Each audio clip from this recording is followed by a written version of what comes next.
Starting a new vegetable garden is exciting, but you probably have lots of questions. Well, spring is a great time to start one, especially a container garden.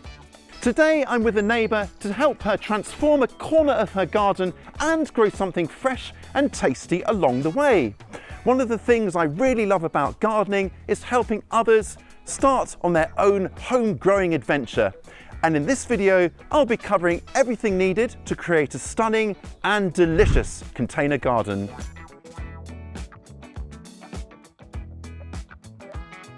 So Sharon, it is an absolute pleasure to be here today. I know you're primed and ready to start your first veggie garden. Honestly, I've been so looking forward to it. Well, we're going to have a great day today. And what's tempted you to get started now? Why now? This is primarily a flower garden, and I really feel like I want to sort of accomplish knowing how to grow vegetables, and the container aspect. I really love that idea of it very much. And what do you want from the little space we're going to be arranging today? Well, aesthetically, I want it to look fabulous. I love the idea of pots and what you can do with pots, but also the benefits of what you're growing. Absolutely. I think that's a good point you make there, because vegetables can be very attractive. They don't have to be just utilitarian. And with beautiful pots, we can make a beautiful space for you. The other great thing about containers, of course, is you can change the potting mix to suit what you're growing, and you can move them around so the ugly things are hidden when they're over, and you bring the more attractive things to the front. So I think we've got lots of options, and I'm very excited with what we've got for you. Now, containers are great for patios and hard surfaces, and I know you've got somewhere in mind a bit like that. So should we go and take a look? Yeah, come on. Brilliant.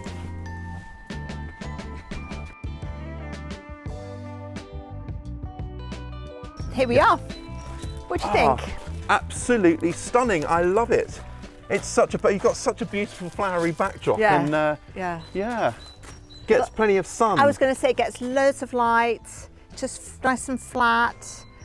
Close to the house. Perfect, and that's important. That's a good point actually, because you want to be close to the house. So you're going to be more inclined to tend it, and of course you can admire all your hard work. So that's perfect. Pretty backdrop. That's great. And the good thing about the sunshine here, but if you were in a slightly shadier spot, one of the great things about containers is you can raise them up, or you can have taller pots to kind of raise them up into the light. So exactly, really great. I'm so excited to show you what we've got to plant today. So drum roll, please.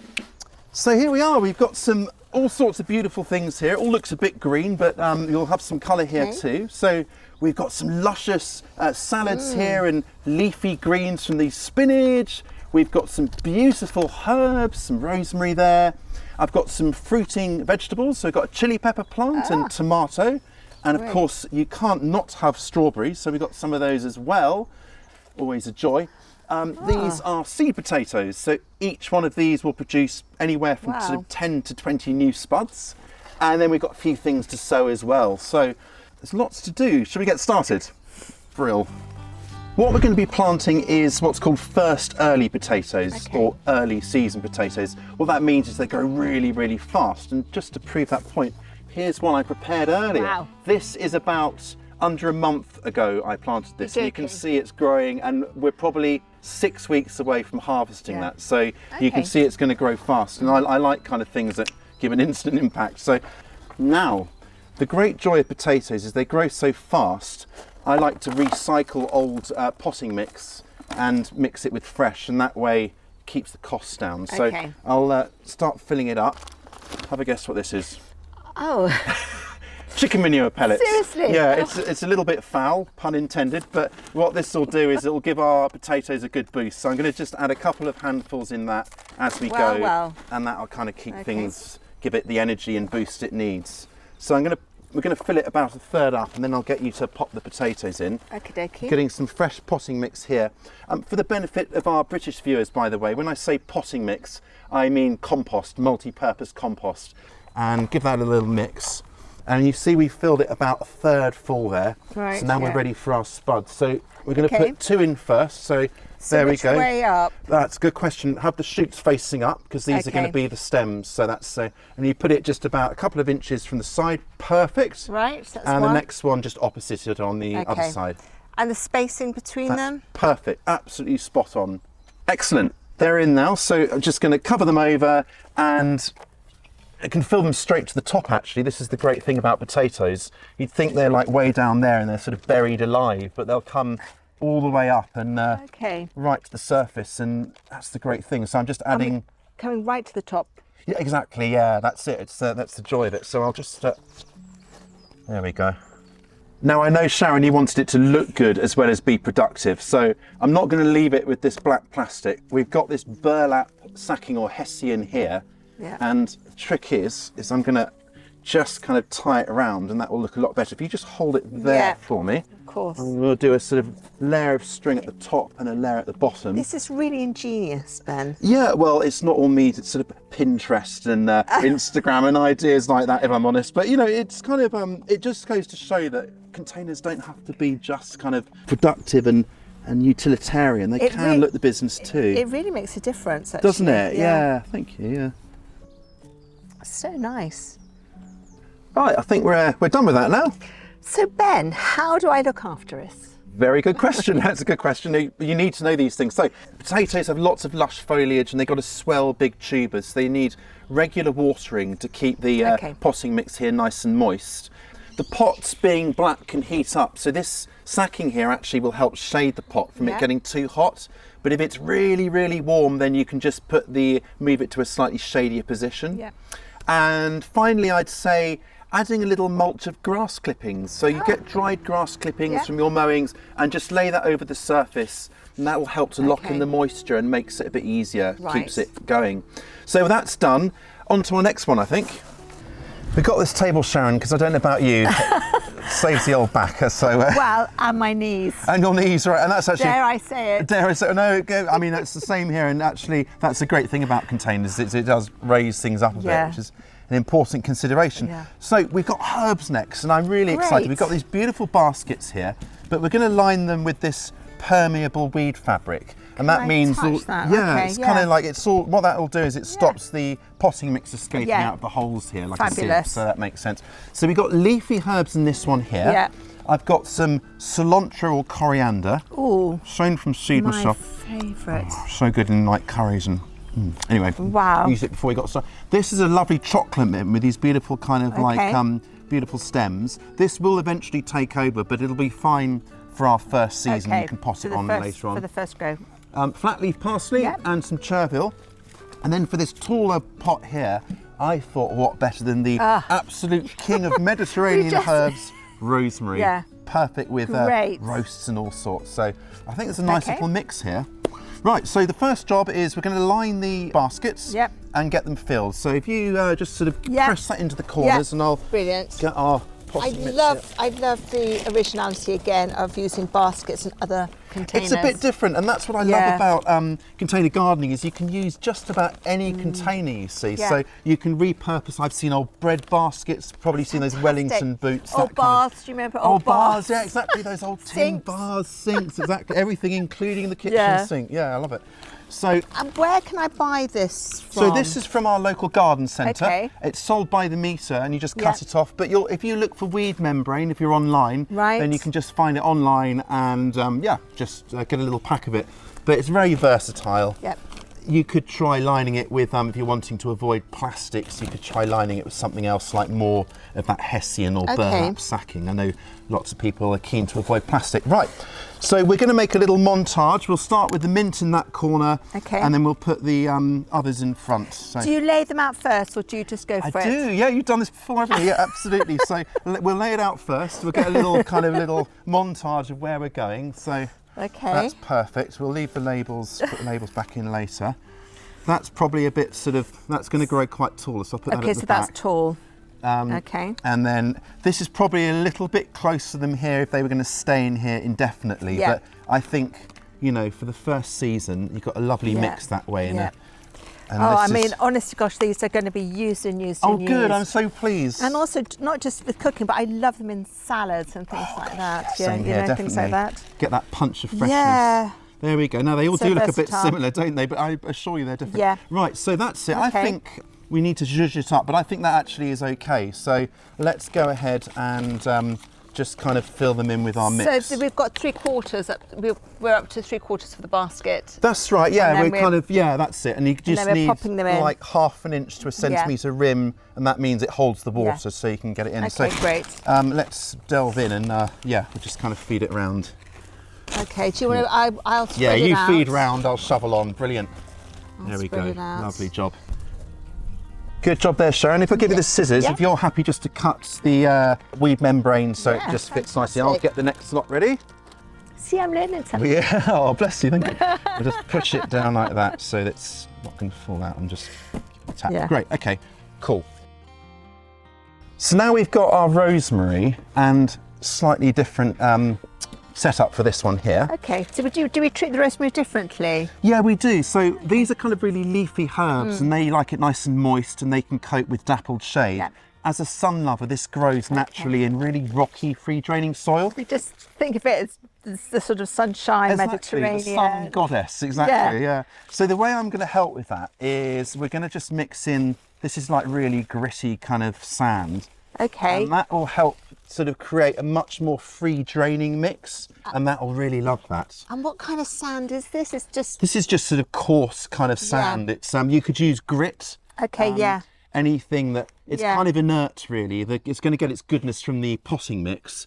All this is doing is just making sure it drains through. Rosemary hates its roots sitting in wet. Yeah. And you can feel that. It's quite heavy compared to like what it was before. It does feel differently, doesn't it? Yeah. So we've got our lined basket. Yeah. So we're going to fill that in and just do more of the same and plant it. So yeah. Right. It is interesting to, see how it compares, the way that you're planting up these different things. This is it, and this is why we're have to take that into consideration. You do, and this is the great thing about containers again, is that we're making individual potting mixes for our individual plants. So they're all going to be happy, but we are displaying them side by side. So they're tailor-made, aren't they? Exactly, that's it. Yeah. Right, here it is. Smell that. Oh, don't, it's just divine. I know, wow. There we are, right. Wish I could say I'd grown them some cuttings, but yeah, they're from the garden centre as well. So the same thing again, if we just fill in around there. So centre of the pot. Centre of the pot, this will just grow into a kind of decent sort of shrub like that. How exciting. Should I kill this down? That's great, yeah, thank you, and I'll feed in. Got just enough left. Ta-da! I think we should be pretty pleased with that. Honestly, it looks fantastic. I just love the way also that they're slightly different heights. Yeah, that's it. You get the real sort of stepped height here as well. Yeah, it just makes it more interesting. Just everything about it looks great. And also the surface of the soils are different. Definitely, yeah. And all you need to do is just water them when they kind of, obviously when they need it. And we're going to give everything a good drink at the end in one go. But just to say, the way to test whether things need watering is just pop a finger down to where the roots are an inch or two deep. And if it's sort of cool and moist, then you know it doesn't need watering. And obviously if it's dry, then it does. Yeah. There's nothing more satisfying than popping out into the garden for a fresh salad, and you've got to love your leafy greens. So I've got some beautiful spinach here, grown by yours truly from seed. Do you know my favourite? Excellent, it's so versatile. Yeah. And then we've got 2 types of lettuce. Yep. This is a lovely kind of shocking green chartreuse, oak leaf lettuce. And then here, this gorgeous red leaf. And what we're going to do is plant them in a sort of checkerboard, so you get a nice contrast of leaf colours. So what I'm going to do, we're going to plant 4 lettuce in here, and the 4 plugs of our spinach in here. Okay. Before we start, just because I've got it, may as well just add in a bit more of that sweet smelling chicken manure. I know what this is now. Yeah, you do. I just kind of. If anybody asks me. Yeah. So why does it smell? Hopefully that won't put you off your salad, but the smell dies down once it's kind of mixed in. Ben, I have a salad every morning. Do you? I take it into the galleries, and so the thought of like being able to come out. And nice. Oh, great! This delicious salad. I'm so pleased. Take it to work. It's just going to be really exciting. Give me the business Best bit. Okay, so let's we'll do 4 in here. We're not obviously going to plant all of these. So if I pass you 2, and you could just plant them opposite each other. Okay. And leave about that's it, perfect. And and the other one kind of there. Yeah. And just dig a little hole with your hand, and pop it in. That's it. Great. And then they look tasty already, don't they? They do, don't they? Yeah. These looking a bit like sorry for themselves because the we've got Rosie here today, and she's kind of caused havoc when we first got here, knocking things over, but she's settled in now. That one can go opposite. And the size of the container, this is about the right size? Yeah, that's about right. That's about the right spacing. Actually, let me tell you about this, because we've got quite shallow containers here. Yeah. These are quite shallow-rooted crops, so we could put them in a taller container, but we'd be essentially wasting the bottom of the mix. Yeah. So these are perfect for these kind of like shallower-rooted crops. Really nice shape to them. That's it. So we'll do the same thing, one in each corner of the pot. I'm not sure round pots have corners, but you know what I mean. Yeah, the sides. Oh, beautiful. These are stunning little plants. That's it, good job. Well, spinach is so great because, I mean, I love cooking with it. I love just eating it raw. Yeah, that's it. It's one of those plants you can have in salads or... And it keeps coming. It keeps coming, exactly, yeah. And that's so good. That's a really good point, actually. With these, some plants you harvest the whole lot, but with these, when you want to harvest, you just literally click off one or two leaves from each plant. And as long as the central crown, the bit in the middle's left, it'll produce more leaves. Going. So it's one of those, pick a few from each plant, move on, come back a few days later. Yeah. There we go. Now, a lot of these kind of salads will eventually bolt, which means they flower, and then they're no good. So what we'll probably get you doing in another month or two is sowing some more to follow on. So, but in the meantime, these are planted. We'll give them a drink shortly, but let's get these over there.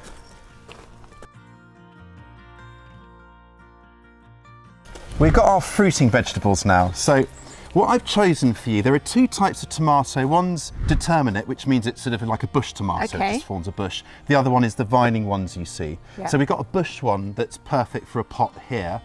This is a cherry tomato. Okay, delicious. And that will just kind of, we might put a little cane in there to support it, but other than that, we're good. And then these are marigolds. So these flower, they'll add a splash of colour, and they'll also help to bring in pest predators, which will feed on any pests. They'll have hoverflies and things around the flowers. So, do you know, I've never thought about being able to grow tomato outside. I always think that I'm growing them in greenhouse. You have to choose your variety, actually. So you've got to look for an outdoor tomato. So you are right about that. They're often best indoors. And it's ideal, if you can, to choose a blight-resistant tomato. So sometimes they get this horrible disease and they collapse. And if you can get a blight-resistant one, it's less likely to sort of collapse. And will that have that information on the label? It will, yeah. So most garden centres, they'll have little labels explaining it, or you can, you know, go on your phone and just double check. So what I'm going to do, these are the seedling leaves here, so they're not important. But what I'm going to do is I'm going to bury it deeper than you might imagine. So you might think, oh my gosh, I'm sort of drowning it here. But what that does is along the stem, it'll produce new roots. And tomatoes are very peculiar like that. You can set them a lot deeper, so they'll have more access to nutrients and moisture now, and it creates a stockier plant. This is really enlightening because I've never grown tomatoes. Oh right. And you know, you're in for a treat, Sharon. You really are. I've always felt that I needed a greenhouse in order to do that. So this is like a new dawn. Exactly. I think you keep these in a sunny spot, and we should get plenty of tomatoes. I was going to put in, probably can just put 2 in here, because it looks a bit mean at the moment, but we don't want to get sort of over kind of crowded. So this is a really good tip regarding the marigold then. This is what's called companion planting. So you've got these flowering, bringing a benefit to the tomato, which in this case is pest control, and of course a splash of colour. So we've got that. I think orange flowers should go quite well with our Mediterranean blue. Exactly, Love it. So Ben, what are you adding in here now? Okay, This is different. Yeah, exactly. So we've got like the same compost or potting mix underneath, but this stuff here, it's what's called coir or coconut fibre. Ooh. And it's, you know, like coconuts, you've got all the hairy bits on the outside. This is what it is. And the reason I'm adding it to our potting mix is it's going to really help open it out and create a nice light mix, which for peppers or chili peppers, they really love that. So it's sort of aerating it. Exactly, yeah. You've done this before, clearly.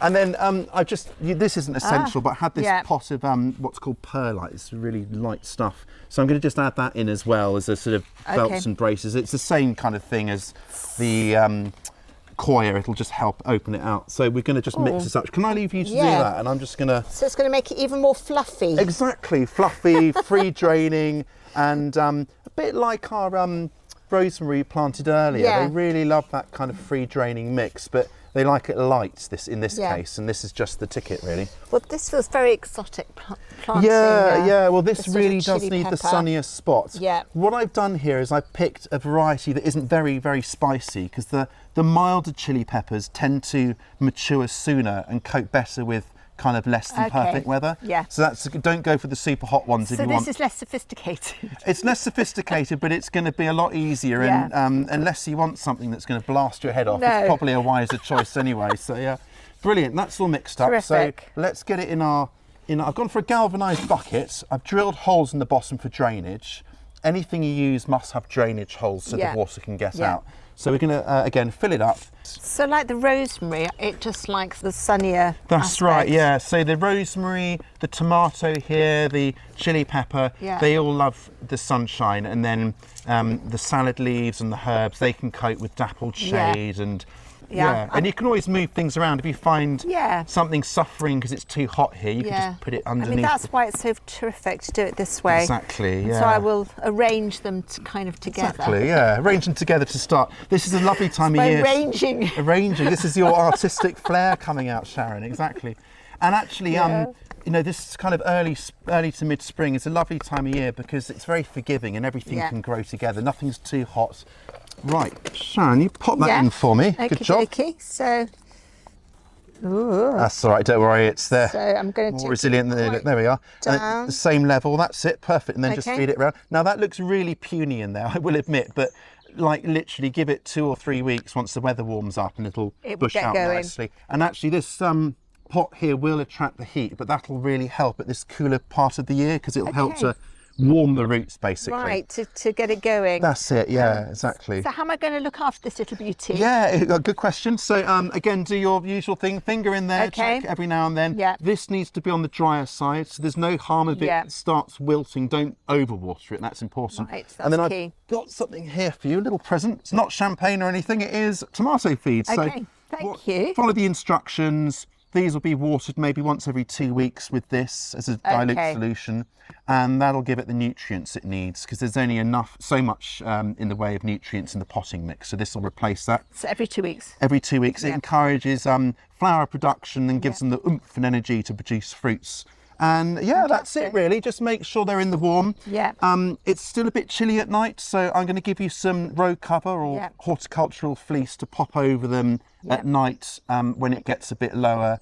But really in another 2 or 3 weeks you'll be fine. But that'll just help keep them cosy. Fantastic. Great. Hey.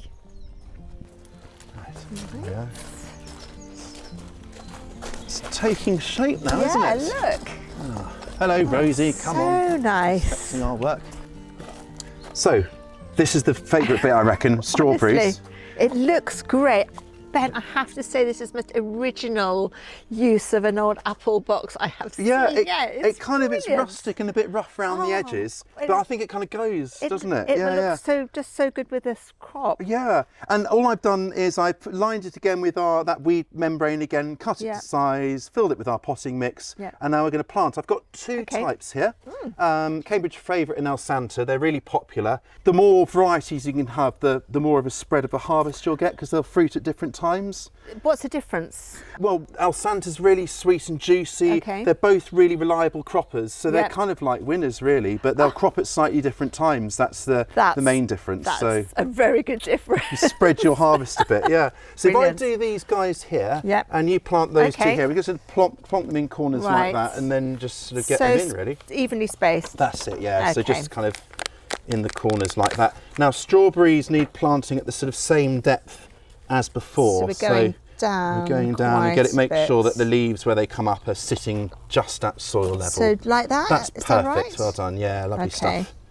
So beautiful. I'm getting more confident now. Yeah, exactly. Yeah, that's it. Yeah, that's it. I'll just move that a little bit away. There we are. Perfect. It is amazing. And I think, you know, for sort of a novice vegetable fruit gardener like myself, it is confidence. It's just those simple things of, oh my God, I don't know what I'm doing. And the thing is, once you realise, you get your confidence and you try a few and you realise they're not going to die and they're a bit more robust than you imagined, you get that confidence. And I think as a new gardener, that's the most important thing, is starting small, finding your feet and just sort of understanding the feel of it all. There we go.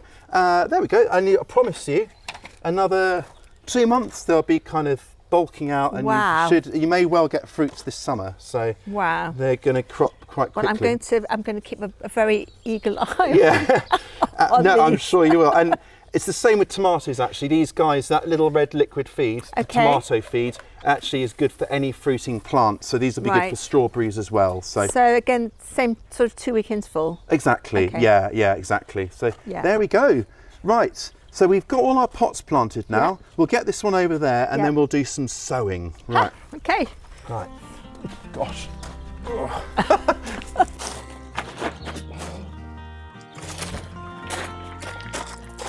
Sharon, what time is it now? It's sow time. Sorry, terrible dad joke. Right, we got 3 little beauties for you. We've got this beautiful, colourful chard. Yep. It's a bit like spinach, but it's longer lasting, and sowing this now should last right through to the autumn and perhaps into the winter. I've got a salad variety of carrot, which does well in containers, and this beautiful dwarf or bush bean. Nice. Lovely fine bean that's going to be gorgeous. My favourite. And here's, just to show you, these are carrots that I prepared earlier. So these were sown late winter.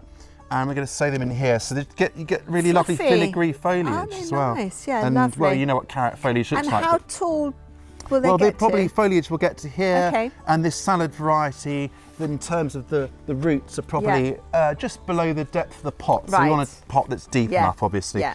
So let's start with our bush beans here. I'm going to pop some seeds into your hand, and you're going to be the sow master. I'm going to be the instigator. So, exactly. So we're going to sow them like the 5 of a dice. So kind of like 1 in each corner there, and then 1 in the middle. And actually, so just a centimetre or half an inch deep with your finger, and then put in 2 seeds. 2, I was going to ask you that. Okay. Yeah. Cool, right, let's go. There's a technique to this, definitely. That's it, yeah. Okay. Perfect. You got it. Now, if we get 2 seedlings coming up in each position, which is quite likely, we might just remove the kind of the smallest one once they both germinate. So you'll still have 5 bean plants in here. But by sowing seeds, because they're quite cheap, then it just means that if one doesn't germinate, you're fine. And the great thing about seeds is obviously you can fold them up and use them again. So I was going to say the longevity of, do they expire? Yeah, they do. It depends. Some last for a year, some last for 3 or 4 years. Oh my so goodness. you've got like a sow by date, just like you have a use by date for your whatever, So I can come back to them. Exactly. Next time round. Next year, exactly. So next, Sharon, we've got carrot seeds. So they're going to go in here. So if you, again, hold out your hand, pour them into that one there. To see what these look like. So they're pretty small, as you can see. So the trick with these, a bit different, we're going to take little pinches and just take a pinch and just spread it really thinly over the surface like that. Fine sewing. That's it. So quite different from the beans. That's it. Yeah, that's it. And then what we're going to do is I'm do a little sort of like I'm sprinkling sort of pepper or something over my cooking here, just so the seeds go out of sight, basically. Yeah. You just need to cover them over with just a slight bit like that. Yeah. And that's it, that'll do. So we'll give that a water in a sec. So that's carrots, great. That's carrots, and the final one, I love, these are my favourite seeds actually. They're kind of really knobbly, kind of got character. They're sort of a... So are the stems of this chard really the colour? Yeah, they are. So this is called rainbow chard for obvious reasons, different colours. And you get these lovely shocks, and when they're backlit with the sun here, you look at them and they'll just glow in the light. They're just majestic. Mother Nature. Mother Nature comes up with some beautiful things. Yeah. So again, we're going to do 4 here. So I'll just maybe make the holes for you here. And if you just pop in 2 seeds again. Yep. Okay. And what we'll do is, if we get 2 seedlings, we could probably leave them, to be honest with you, because there's enough room in this pot. And you'll probably harvest them initially as sort of smaller little leaves, but you get these lovely, beautiful midribs, which are the colourful bits, and you can cook those as well. Yeah. Kind of like how fantastic. Like a leafy asparagus. And when can I expect to see this crop of chard? Yeah, well, I reckon the seedlings will be up certainly within about 10-12 days. Really? And then they'll take a bit of time. So I reckon you'll be picking them maybe in 2.5-3 months. So yeah, but by which time your spinach will probably be over, so it's a nice sort of segue. My gosh. And this is like what we call follow-on or succession cropping, so you're clever, keeping isn't it going. It's exactly. really clever, yeah. But I'll leave these seeds with you. Fantastic. So we're just going to pop these down with the rest of them now, give everything a water, and then I think they're done then. Exciting. There we go, Sharon. I think we're all done here. So Look give everything a nice good drink and then we're good to go. What do you reckon? Oh, I'm absolutely over the moon. I'm extremely inspired. Brilliant. And I will look after them. Oh, good stuff. Really get them going now. It's my music to my ears. Don't forget, I'm obviously just up the road and I'm always happy to help, but we've got videos on how-to videos on growing all of these, so I'll link to those down below, so do watch those. And if you'd like more ideas from growing in containers, then do check out this video next. Happy gardening, and we'll catch you next time.